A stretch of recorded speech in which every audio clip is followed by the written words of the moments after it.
नमस्कार दोस्तों, आज के हमारे इस वीडियो में हम आपके लिए पाप मोचनी एकादशी की व्रत कथा लेकर आए हैं। युधिष्ठिर महाराज ने भगवान श्री कृष्ण से पूछा, हे केशव, कृपा कर आप मुझे चैत्र मास के कृष्ण पक्ष में आने वाली पाप मोचनी एकादशी के विषय में बताएं। यह सुन मधुसूदन श्री कृष्ण बोले, हे राजन, पाप मोचनी एकादशी के इस व्रत को करने से मनुष्य के समस्त पापों का नाश हो जाता है और व्यक्ति अष्ट सिद्धियों को प्राप्त करता है। पाप मोचनी एकादशी की व्रत कथा के अनुसार अनेक वर्षों पूर्व देवताओं के कोषाध्यक्ष कुबेर के पास चैत्ररथ नाम का अत्यंत सुंदर उपवन था, जिस उपवन में भोलेनाथ के परम भक्त मेधावी ऋषि तपस्या कर रहे थे। अनेक अप्सराओं ने उनकी तपस्या भंग करने का प्रयास किया, परंतु वह निष्फल रही।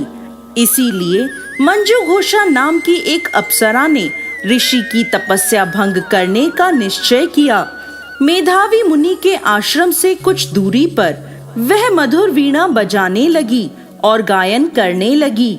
मेधावी मुनि घूमते हुए उसकी ओर गए और उसे इस प्रकार गायन करता हुआ देख मोह के वशीभूत हो गए और उसके साथ रमण करने लगे। भगवान भोलेनाथ के रहस्य को वह भूल गए। ऐसे ही रमण करते हुए बहुत समय बीत गया। एक दिन अप्सरा मंजू घोषा देवलोक वापस जाने लगी। जाते समय उसने मुनि से कहा, हे ब्राह्मण, अब आप मुझे मेरे देश जाने की आज्ञा दीजिए। तब मेधावी मुनि बोले, हे देवी, जब तक सवेरे की संध्या न हो जाए तब तक आप यहीं ठहरो। तब मंजू घोषा बोली, हे मुनिवर, अब तक न जाने कितनी संध्याएं चली गईं। मुझ पर कृपा कर आप बीते हुए समय का विचार कीजिए। तब मंजू घोषा की बात सुन मेधावी ऋषि ने बीते हुए समय का हिसाब लगाया। तब उन्हें पता चला कि उन्हें इस अप्सरा के साथ 57 वर्ष बीत गए हैं। मंजू घोषा को अपनी तपस्या का विनाश करने वाली जानकर मेधावी मुनि उस पर क्रोधित हो गए और उन्होंने उसे श्राप देते हुए कहा, पापिनी, तुमने मेरी कठोर तपस्या को नष्ट किया है। मैं तुम्हें श्राप देता हूँ कि तुम पिशाच योनि में चली जाओगी। मुनि के श्राप को सुनकर मंजू घोषा विनम्रता से बोली, हे मुनिवर, मैंने आपके साथ अनेकों वर्ष व्यतीत किए हैं, मुझ पर कृपा कीजिए। तब मेधावी मुनि बोले, क्या करूं? तुमने मेरी बहुत बड़ी तपस्या नष्ट की है। चैत्र कृष्ण पक्ष में जो शुभ एकादशी आती है उसका नाम पाप मोचनी एकादशी है। वह सभी पापों का नाश करने वाली है।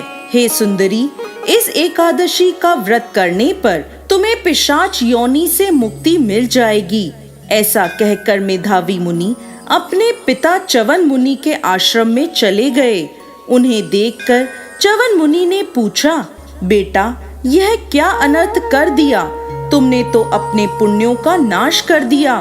तब मेधावी मुनि बोले, पिताजी, मैंने पाप किया है। कृपा कर कोई ऐसा प्रायश्चित बताएं जिससे मेरे पापों का नाश हो जाए। तब च्यवन मुनि ने कहा, चैत्र कृष्ण पक्ष की पाप मोचनी एकादशी का व्रत करने पर तुम्हारे पापों का नाश हो जाएगा।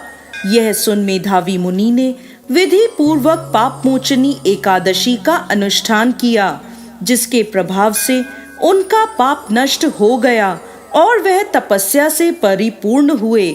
इसी प्रकार मंजू घोषा ने भी पाप मोचनी एकादशी के उत्तम व्रत का पालन किया, जिसके प्रभाव से वह पिशाच की योनि से मुक्त हुई और दिव्य रूप धारण कर स्वर्गलोक चली गई।